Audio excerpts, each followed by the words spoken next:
Hi, everyone. Welcome to Mother's Intuition, part 2 of Cure for the School Systems. Sorry, I was interrupted by Miss Madeline waking up after a short 15-minute nap. Apparently, I should have made sure I fed her milk before her nap instead of just yogurt. She was not apparently fully satisfied with her partial lunch. Were you? No. She's in her jumper right now. Here, I'll give you a quick shot of Miss Madeline. Oh, there she is. And then we'll continue for as long as we can before Lillian wakes up too, or Madeline loses her patience. So let's see. I'll try to do a quick recap of what I was saying in the last video. That way you could watch just one video if you want to. I kind of rambled in the first one anyway. So quick prayer. Hail Mary, full of grace, the Lord is with thee. Blessed art thou among women, and blessed is the fruit of thy womb, Jesus. Holy Mary, Mother of God, pray for us sinners now and at the hour of our death. Amen. St. John Paul II, pray for us. Okay. So, school systems. I was giving a quick recap. I have a history with education. I was a teacher in public schools for 5 years, and now I'm homeschooling my children. My children are very young, but my plan is to homeschool all of them for as long as possible. May change, but I really think, based on our current school systems are failing for numerous reasons. I mean, you can do the research yourself. I'll happy to link some articles later on here. If I have time later this evening, I'll add on some links for some reasons why our school systems are failing. Many, many reasons. It's very sad. We need to do better. We need to do better as a country, and the leaders in our schools need to do much, much better. And obviously, teachers, I think 90% of them are amazing. Like myself, we're working really hard to try to educate all their students, to have a love for their students more than anyone can possibly imagine, and are doing the best of their abilities. But there are so many reasons why our schools are failing. And the saddest part is it's not like we don't have for lack of funds. I mean, we should, I feel like, have a very well-run education system based on the amount of money we pump into them.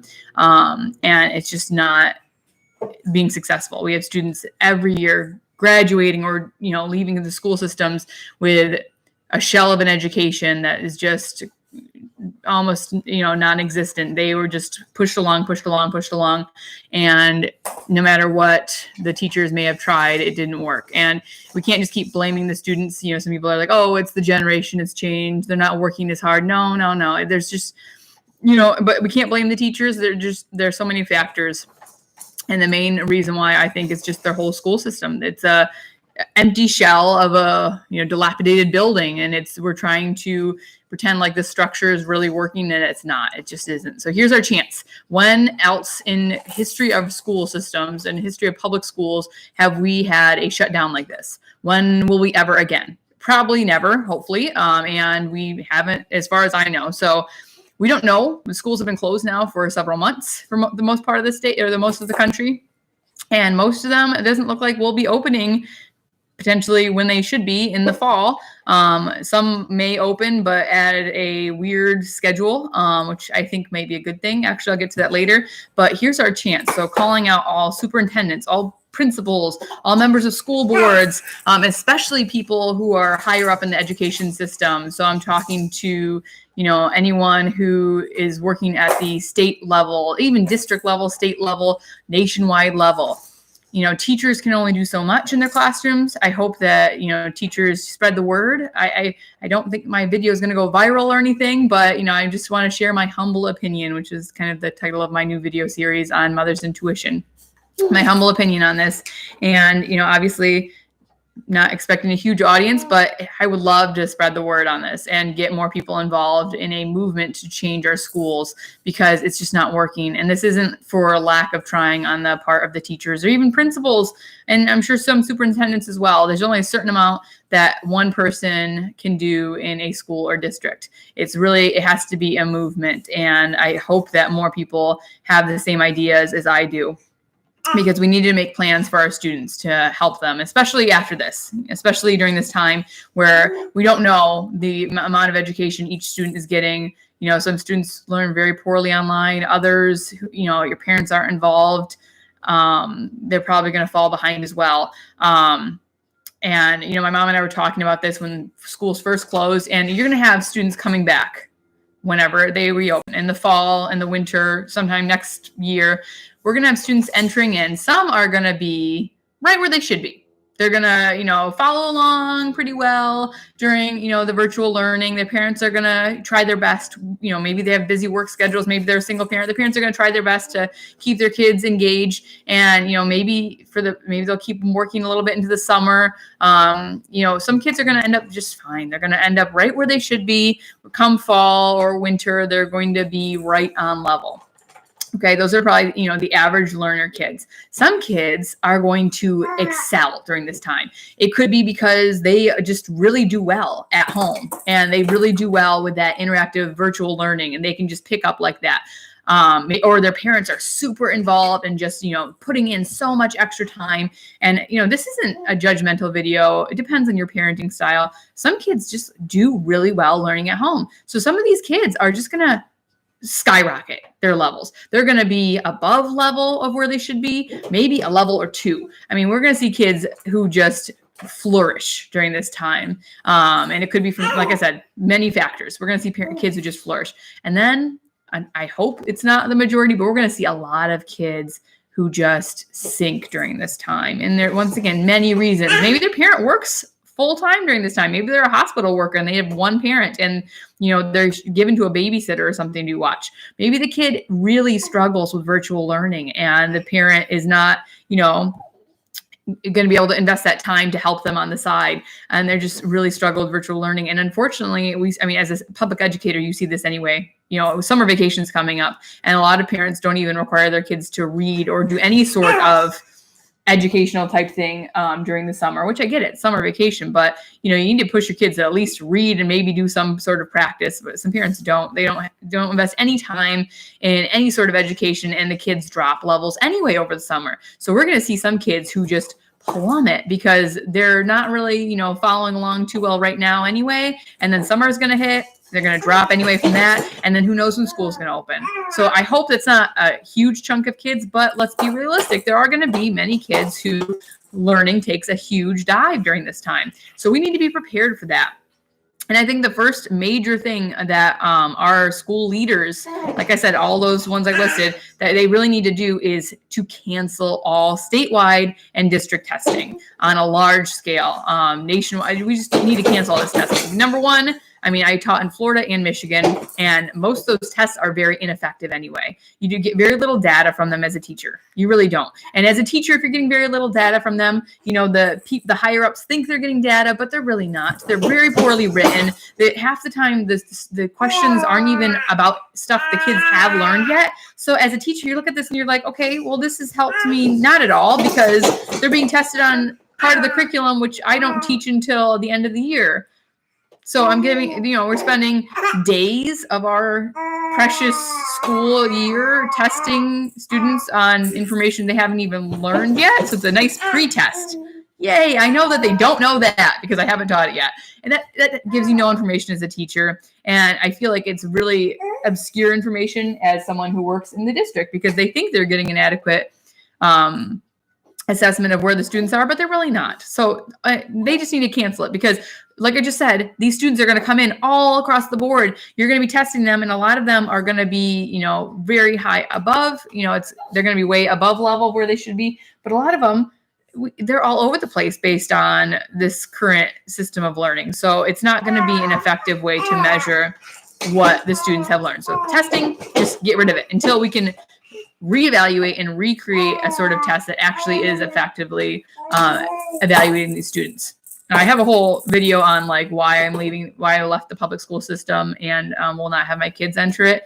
And a lot of it has to do with testing. It's just kids are overly tested anyway. So we just need to, big thing though, this is the big bullet point I have written down. We need to restructure how classrooms are set up. And this isn't teacher responsibility. This has to do with the leaders of the school, the leaders of the school district, higher up. Let's go. Let's tear down this skeleton, dilapidated building and start from scratch. Number one thing I know scares a lot of people. I don't think we should have age-based classrooms. Yes, in a slight sense, but not really. Age-based classrooms are so, I want to say outdated, but they're not really outdated because what I'm talking about is go back. We need to go back in time to when education worked a little bit better, which was the one-room schoolhouse method. I know that seems weird and outdated, but it's really not. Where else in life and society? We graduate high school, 12th graders, we go out into the real world. Where else in the real world do you only interact with people your exact age? I'm 31. 32. I'm 32. I'm 32. Only interact with other 32-year-olds. That's it. Nowhere. It's ridiculous.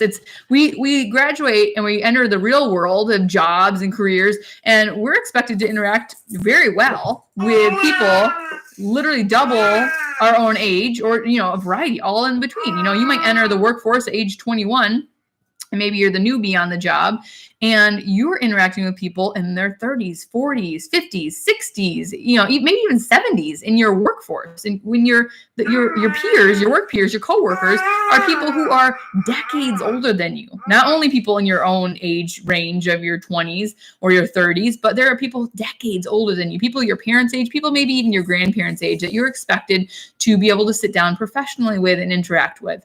So we're having our children enter preschool or kindergarten, all the way pretty much through high school. I mean, high school, there's some age interaction, but for the most part, you're entering, K through at least 9th grade, 9th, 10th grade. You're interacting with only people in your exact age group. That is crazy. So then we expect all of a sudden, you get a little bit of interaction between the grades in high school, and then boom, you're in college, in the real world, you have a job, and you're expected to interact with all these different ages of people and somehow understand how to relate to these people. It makes zero sense. So we need to prepare kids ahead of time. They should be interacting with kids from a variety of age groups. It helps one another learn. There's so many benefits to this in terms of achievement and socially. Like I just said, there's no real world example of adults having to do that, interact with only your age group. But benefits of, if you've never looked into Montessori education, it's a lot like this. The kids are expected to just be able to learn from each other naturally. It's a lot based on natural learning. So, if you have kids with siblings, I have a baby and a 2-year-old, you'll see siblings interact in this way, right? My 2-year-old is going to try to teach my baby certain things as she gets bigger. She's already trying, and she's a baby. But as she gets bigger and she starts learning how to walk or starts looking at books, my 2-year-old is going to naturally try to teach her, hey, Madeline, try this, or try to teach her how to ride a bike or how to crawl. These are all things that older siblings try to teach the younger siblings to do. That would happen in a classroom if you had a age range. So let's say you had a 2nd, 3rd grade classroom. You're going to have kids who are maybe advanced 6 or 7-year-olds in a class with, 8, 9-year-olds, depending. Maybe not that big of an age range. Maybe it's just 2 years or 3 years. But you're going to have older kids, even though they may not be as advanced as the younger kids, they're more socially advanced, and they're going to teach those younger children some social skills that they really need. This is a great way to get kids to, mature faster when they're a younger kid, and for the older kids to mature faster too, because as a caretaker, as an older child, they have that more nurturing instinct to help the younger child. Not always, but it does. It helps a lot. And there are so many, as a teacher, one of the greatest strategies that they teach us in the classroom is the best way to have your kids learn. The highest form of student achievement happens when they are able to teach a concept to someone else. So it doesn't matter what that concept is. It could be, as learning how to cut with scissors. If it's an older kid and a little kid, it could be cutting with scissors, but coloring in the lines. I mean, there's so many different skills that even though the older child may not be as advanced in mathematics, they might be able to help the younger child in social development as well. So I think this should be performance-based grades. Montessori schools do this, but even in a lot of schools where they just don't have enough classrooms to adequately, or teachers to adequately fit their student base, they'll make mixed age classrooms. I mean, some of you might have gone to a mixed age classroom. My husband said at one grade, I forgot what he said, 4th or 5th grade, he had to have a mixed grade classroom. He said it was like his favorite year because it was just so much fun interacting with these kids of different ages. And it's fun. The kids enjoy it so much more. And, I've had a lot of have discussions with different parents and teachers and things like that. And some are concerned, you're the first year, you're going to have a lot of judgment going on because, Johnny, who used to be in my class, is now in the, I'm in second grade, or he's in the third, fourth grade class. He must be smarter than me. There's going to be some of that, but kids are resilient. I mean, yes, some kids are going to maybe take that a little personally, but a lot of kids are just going to be excited because it's this really cool new thing. And maybe they had a friend who was in a younger grade anyway, who's now going to be joining their grade. There's just a lot of different social gaps that can be filled there. And as a teacher, teachers will make it fun. I mean, that's their job. They love making things like that fun. That, hey, we get some younger kids in our classroom this year. Let's take this time and, getting a one-on-one with a kid maybe who was sad that their friend moved up a grade, but guess what? You can help. Look at little Elizabeth over there. She really needs a friend. She's scared being here with a lot of the older kids. Can you maybe help her? I mean, teachers are so good at helping kids figure out those types of social gaps and things like that too. And I think if, let's say schools start up for the most part, kind of in the fall or the winter. This would be a great opportunity for teachers to, if they start up in the fall, take a few weeks just to get to know where your students are. And then, teachers can get together at different grade levels, compare notes, and decide who's going to take different levels of classrooms and decide who's going to take the second, third grade classroom versus the third, fourth grade classroom. And you can really appeal to the strengths of teachers then too. The teacher who typically teaches second grade, there's two second grade teachers. One will take the third grade, one will take the first, second grade. You can appeal to the different strengths of teachers of, who's really good at working with remedial kids and, putting together those small reading groups. I know that some of you, maybe this is above your understanding how teachers think, but this is a great way for teachers to work together and be able to appeal to the strengths and weaknesses of their students. So I'm hoping that superintendents and principals consider this because this is really important. Having these classrooms restructured would do leaps and bounds, especially coming back from this quarantine, because during this quarantine, like I said, there's a lot of variety of learning happening or lack of learning happening. And it will be so crucial for us to take the time. I say us, I'm not really part of this, but I would love to be in some form. It is so important for educators and for higher up staff at school districts to take the time to consider where all these students are going to be when they re-enter the classrooms. Because if we just try to send kids back to their grade levels like you normally would, start off a year like you normally would, it's not going to work. It's going to fail terribly because these students are going to be in so many different places. I mean, yes, and it's not really fair just to hold a kid back. That would be a travesty. You want to talk about something that would tragically hurt a kid really terribly, would be if you had to hold him back because of the pandemic, because of the quarantine, simply because of the virtual learning aspect. Like a couple of kids have to be held back, and the rest of the kids get to move on because they're average, doing okay. This would totally break apart that stigma because everyone is starting fresh with these new classrooms. Instead of just holding back a couple kids because they struggled during quarantine, you're not holding back anybody. You're just restructuring classrooms. That would make a huge difference for the self-esteem of some of these students. Another big thing I think should be considered is, which actually still looks like it might happen in some school districts are already considering this, is part-time homeschooling, is what I'm going to call it. Our church has a school attached to it, and they actually offer this. And I'm sure there are many schools, private schools, especially throughout the country, that offer this. Basically, it means, okay, you have Monday through Friday. What you do is your kids go to school part-time. So I don't know how this would work, maybe a rotating Friday, but for the most part at our church, they just go to school on Tuesdays and Thursdays. So on Tuesdays and Thursdays, we have part-time homeschool kids who go into school on Tuesdays and Thursdays only, and they take their full load of classes on Tuesdays and Thursdays. So it's great for a parent who might want to work part-time because they can work 2 days a week, or just wants 2 days off from kids. Or maybe they have a variety of kids at home who have older kids and younger kids, and they want to take care of the babies and have some alone time with the babies and send the older kids to school those days. But in terms of public school, it looks like some schools are considering this because they don't want as many students at the school at once. So it looks some schools are considering doing this, rotating schedule where half of the student body maybe alphabetically, are going to come in on Mondays and Wednesdays, and the other half are going to come in on Tuesdays and Thursdays. And like I said, maybe there's a rotating Friday. Week one, group one goes to school Monday, Wednesday, Friday. Week two, then group two goes Monday, Wednesday, Friday, and they rotate the 2 days versus the 3 days. I think this would have so many advantages, and I don't know if that's a good schedule or how that would work exactly, but I think it offers so many, because you could still continue doing this virtual learning. And, the way teachers would work it, they'd have to, it would be a learning curve for teachers, but they're already going through a learning curve now with all virtual learning. So it would kind of be a transition back to the regular thing, where teachers are still implementing this virtual learning that they're doing right now. But on top of that, having the days in school. So, hey, I saw you on the webcam yesterday. I had this lesson ready for you. Let's see what you did.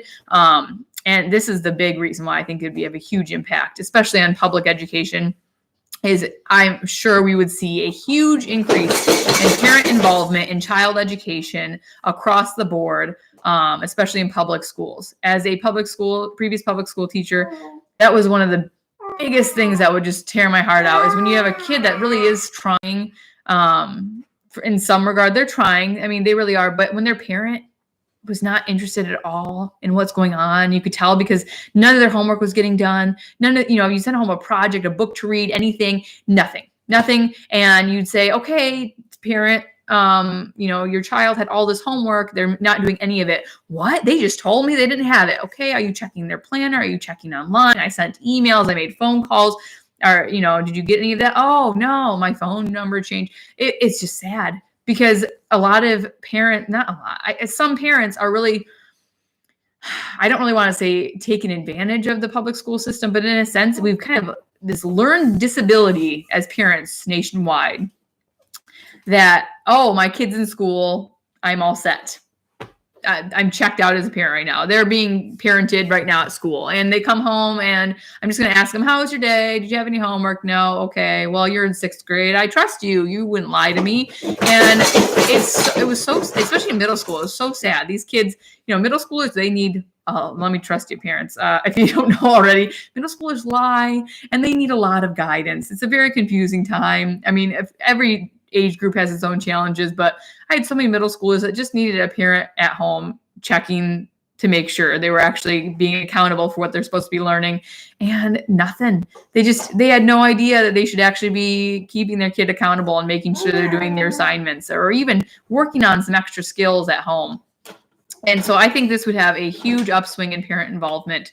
If you told parents day one, okay, look at, this virus is still active. We have no vaccine yet. So we have to do this modified schedule, which means you as a parent, if you're, to keep your child on track and up to date on what they should be learning, they need to make sure they are doing X, Y, and Z at home on their days off. That I feel like would really help in parent involvement in our school. My phone alarm's going off, go figure.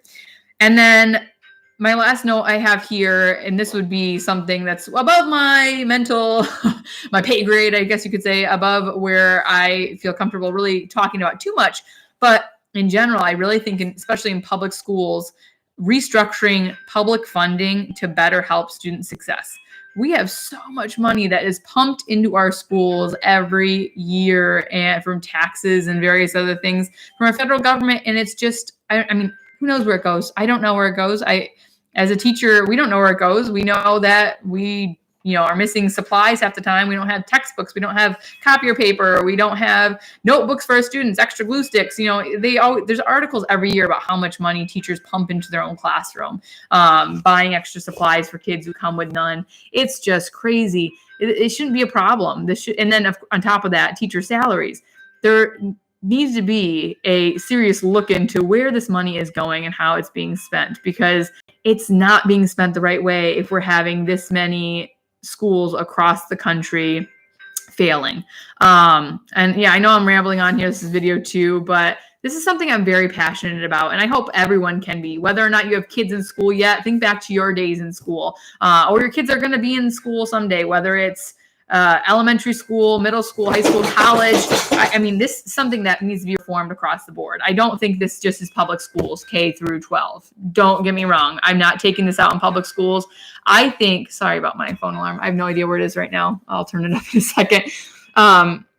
Charter schools, private schools, colleges, there's a reform needed across the board. And not only that, I mean, if I had more notes here, I'd go on a whole nother spiel if I had an extra 20 minutes about the content of what is being taught.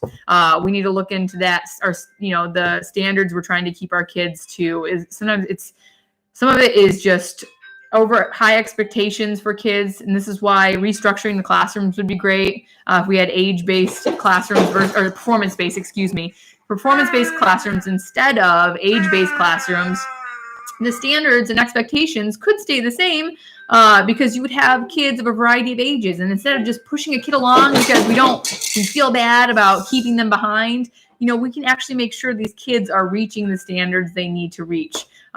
There's so many benefits to this. And I really hope, please, if you are watching this at any point, please pass this along to someone that you know who is in the education field, whether it's a principal, superintendent, or pass this information along. I really hope that we can, as a country, buckle down and get together and say, we need to make this change for our schools. We need to help our students, especially during this time. Here's the opportunity we have, we probably will never have again, to reform our schools and help our students in this country, this wonderful country, be the most successful that they could possibly be.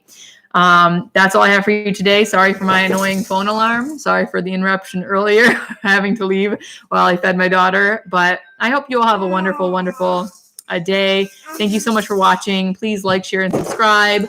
And I'll talk to you next time. I hope you enjoyed my humble opinion. Please ask any questions in the comment section, and feel free to check me out on Instagram at Mother's Intuition 88. All right. Talk to you all later. Thank you. Bye.